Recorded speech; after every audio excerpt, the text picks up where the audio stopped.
Hey everyone, quick note before we get this review started. It is Monday, April 28th, and just as I'm finishing getting all the edits and stuff done on here and planning to post soon, of course OnePlus comes out and adjusts the price, kind of negating the whole point of the video.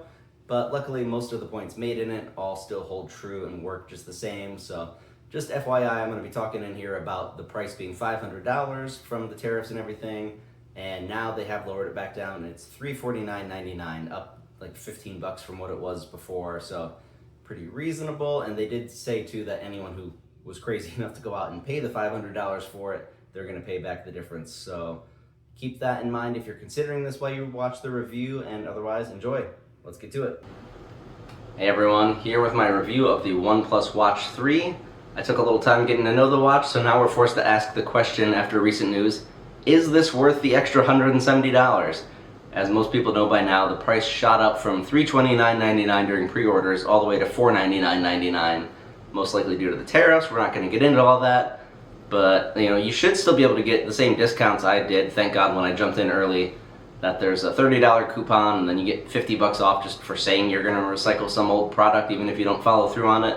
So you can save 80 bucks and make it the difference between $249.99 or $419.99, but whatever way you compare the numbers, you're still talking about $170. So is it worth that much more? Let's get into the details here and find out. Alright, let's start with the obvious. Battery life on this thing is out of this world. I'm coming from a Samsung Galaxy Watch Ultra, which was okay, but never delivered on what it promised really. With pretty standard usage, I always used always on display, but other than that, nothing out of the ordinary.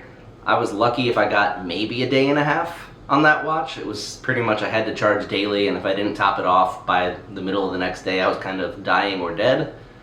This watch promises 5 days in smart mode, and it says you lose about a day and a half with always on display and some other losses for things like sleep mode.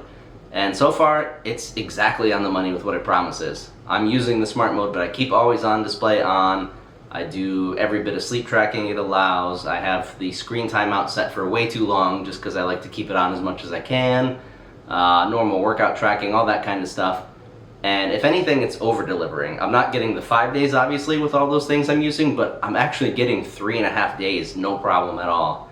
And this thing charges so fast, too. That's the other benefit. Like, you can top off for 10 minutes while you shower once or twice a week, and that's all you're going to need.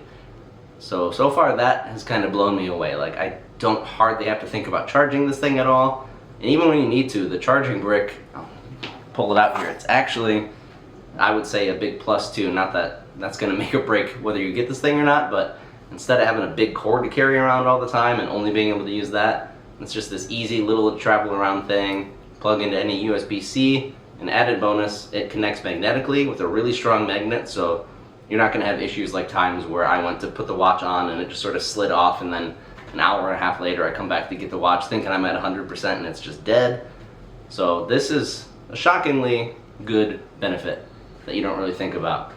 But yeah, battery life, I mean, it's been well covered, but it is as good, if not better, than they say. They use that dual operating system to kind of be more efficient, and it has a really huge battery compared to other watches, so that just in and of itself was enough for me at the original price point to be blown away by this thing and not even having to think about battery life anymore. It's just such a blessing. So big mark in the plus column for that. Let's move on to the next.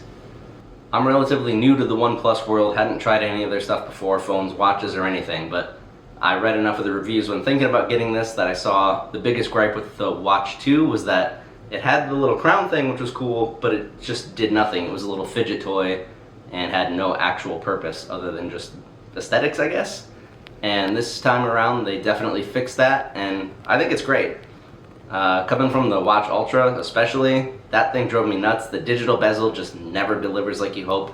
I would always try to use it, and it would like not pick up, and then the second it picked up, it would swipe through like 50 tiles at once. So this is much more responsive, much more natural, and honestly, it's a nice little thing being right outside on the edge.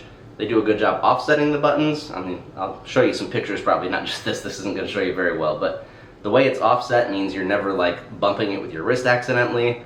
And biggest thing I'm shocked about is I'm not catching it on stuff. I was worried with this little crown sticking out, I might be like snagging on stuff as I walk by, or when I'm holding my kids, might accidentally like scrape them if I'm not careful, but it's offset in such a smart way that that never becomes an issue. So I've been really happy about that, and honestly I think it works even a little better than the rotating bezel on the old Galaxy Watch 6 Classic, which I love, and that worked a lot better. It feels pretty similar tactile wise of how it turns, how it responds, but I think now that I'm using it, it's just something about having this little one off to the side feels more intuitive.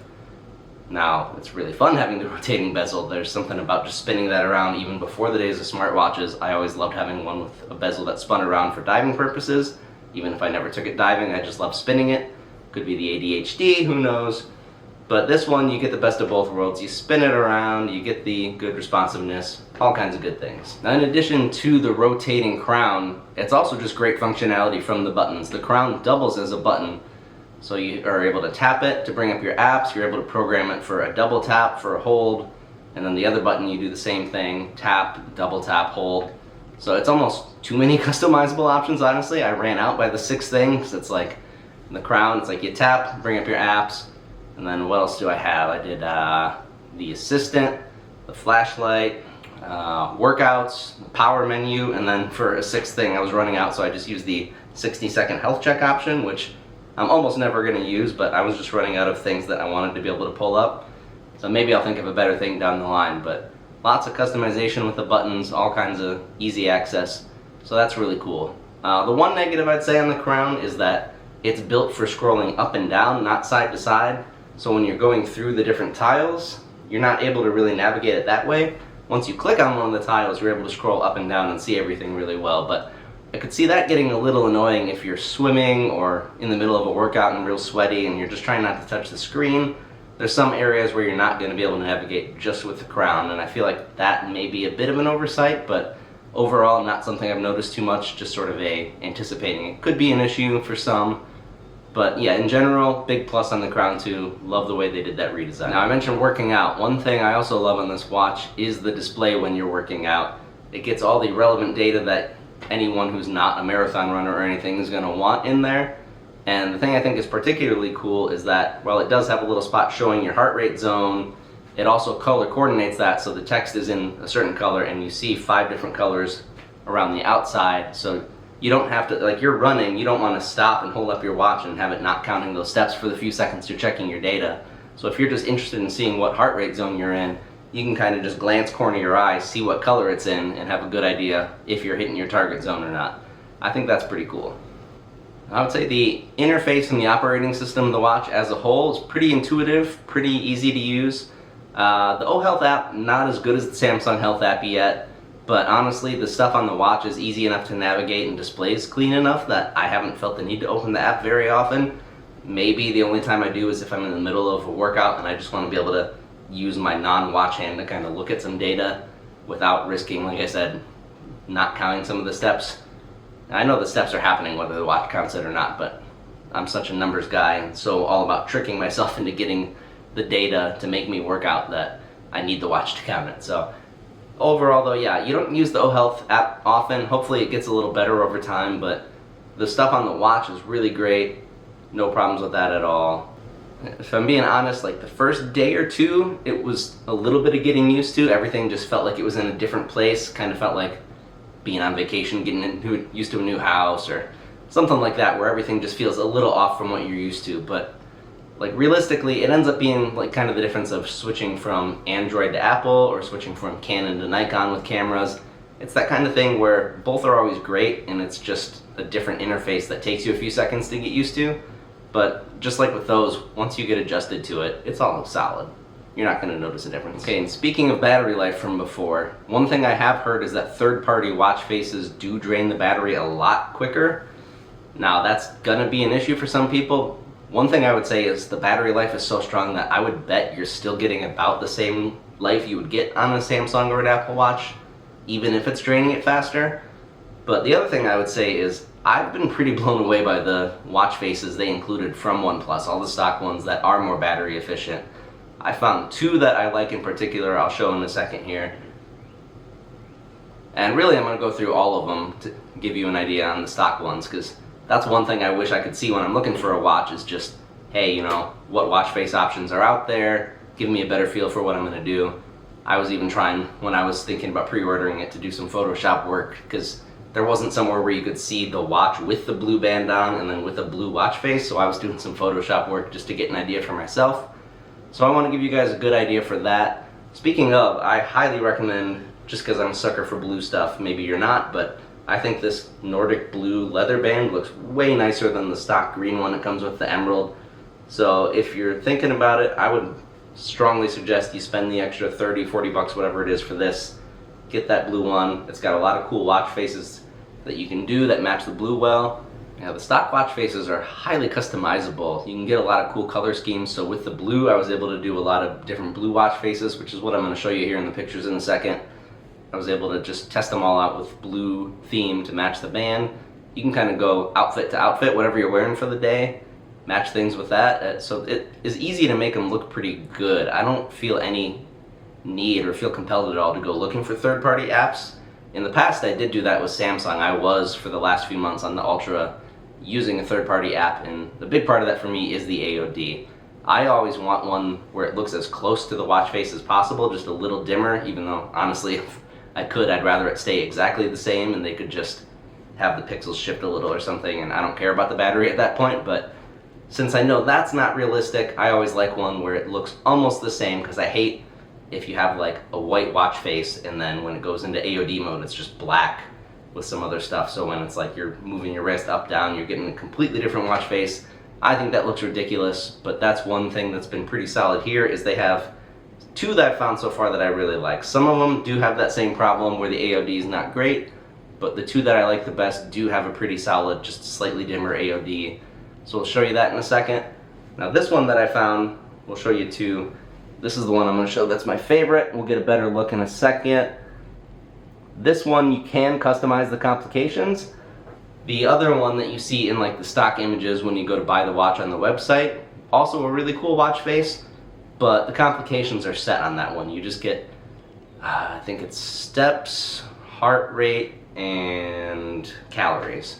You can't change that. So this one I was able to swap heart rate with weather, because one, heart rate feels like it's going to be like beating up your battery more than anything, and two, I just don't care that much what my heart rate is throughout the day. If it's not during a workout, I'd rather be able to look down and see where the weather's at. So a little bit of ups and downs on the watch faces, but let's go look through those here now, just to give you an idea visually real quick, in case you want to see maybe if it's going to have the look you want or not.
Now it's always hard in photos and video to get an accurate representation of how a watch or any digital screen looks, but I can tell you this one definitely looks really sharp, gets as bright as you could ever want it to get.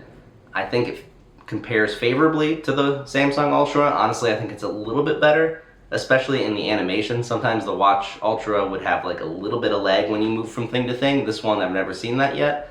So not a huge plus one way or another, but it looks great. Everything always looks sharp, so that's a win in my book for sure.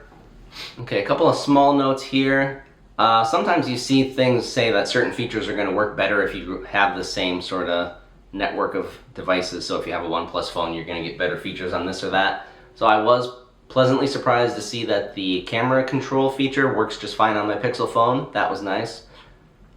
One minor complaint I would say is that both the active calorie counts and the just generic calorie counts seem a little high on this watch compared to the Samsung counts I would get, but I've just sort of mentally adjusted how many calories I need, up my active goal from 500 to 700, kind of hope to get more in like the 2,500 to 3,000 range for total calories, and I think it ends up making the same difference. So not a big gripe, and this one may even be more accurate, I have no idea, just kind of a point to make that those are slightly different from one to the other, so worth noting. Syncing with the Health Connect app in my phone has kind of worked on this watch.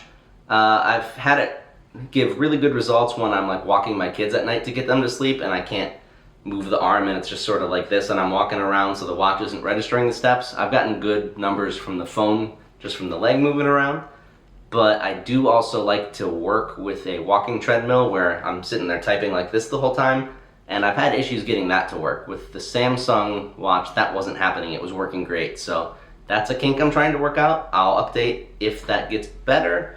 And yeah, in the meantime, that's a little rough because I have a hard time finding time to run every day, so a lot of days before I go into the office, I like to do an hour or two of work while walking, but if it's not counting it, like I can still do it, but like I said before, I'm a sucker for the numbers, so if it's not counting it, even if the steps are still there, it just gets hard to keep track of that mentally, so bit of a negative there, but we're gonna see if we can get that working a little better over time here. Now, some of the other issues you're going to see brought up with this watch in every review are the things that don't really impact me. Let's see, there's no period tracking yet, there's no ECG, there's no LTE, and there's only the one watch size. Now, I don't really care much about the variance of my heart rate throughout the day. As far as I know, I haven't ovulated yet in life. I don't ever have any desire to use the LTE feature. I always have my phone on me. And I love the big watch thing. It never feels that bulky to me. Honestly, I think it's a great size, but obviously someone with a smaller wrist, or for women especially, it may be a little big. So those are definitely points to keep in mind if they affect you. There's rumors that there could be a mini version coming out, but nothing is confirmed on that yet, so keep an eye on that as well. Now, I should say as I give this review, if you're a real fitness buff, someone running triathlons and all that, don't know for sure if this is going to be the one for you or not. I don't do enough in-depth stuff or pay enough attention to those things.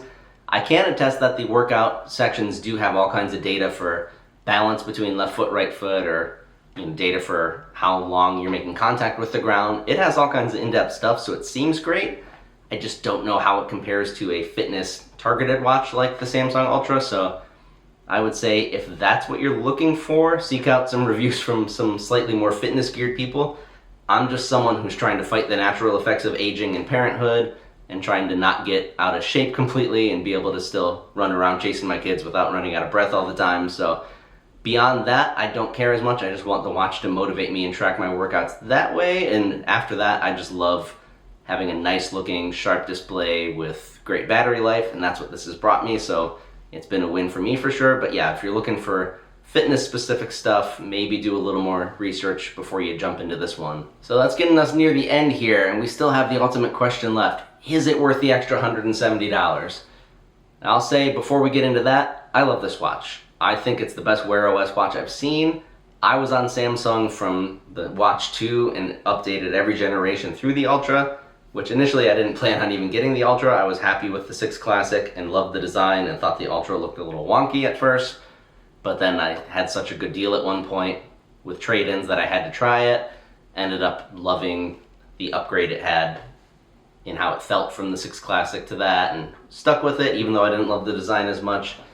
But this gives me all the functionality of the Ultra with the look pretty similar to the 6 Classic. Very sharp, really cool design, and you're trading that rotating bezel for the rotating crown. So a general review of the watch, blown away by it. I love this thing. For the first time in a long time, I'm thinking I may actually just calm down and stick with one watch for a few years, especially since as the battery life degrades on this, you're going from really great battery to still pretty good battery compared to other watches. So overall review, I love this thing. But the question of the day, is it worth another $170? I should say too, coming from the Galaxy Watch Ultra, I was able to get this watch, sell my Watch Ultra, and actually turn a little bit of a profit. But I don't know, if you told me the same, like after having this experience using the watch, that I was gonna have to pay a good chunk of money on top of selling that watch to be able to get this one. I don't know if it's worth that. It's a nice watch. I love the look. I do like it more than the Ultra, but to be that much more, I don't think it's worth the upgrade. Like, it's a lot of money. If you're someone that the money's not really a factor, you got plenty to throw around, definitely jump on it. I do think you're gonna like this more than the Ultra, unless you're a fitness buff or something like that, and then jury's a little out on that from my perspective. But overall, I think most people are gonna love this thing if you got the wrist for it and the budget for it.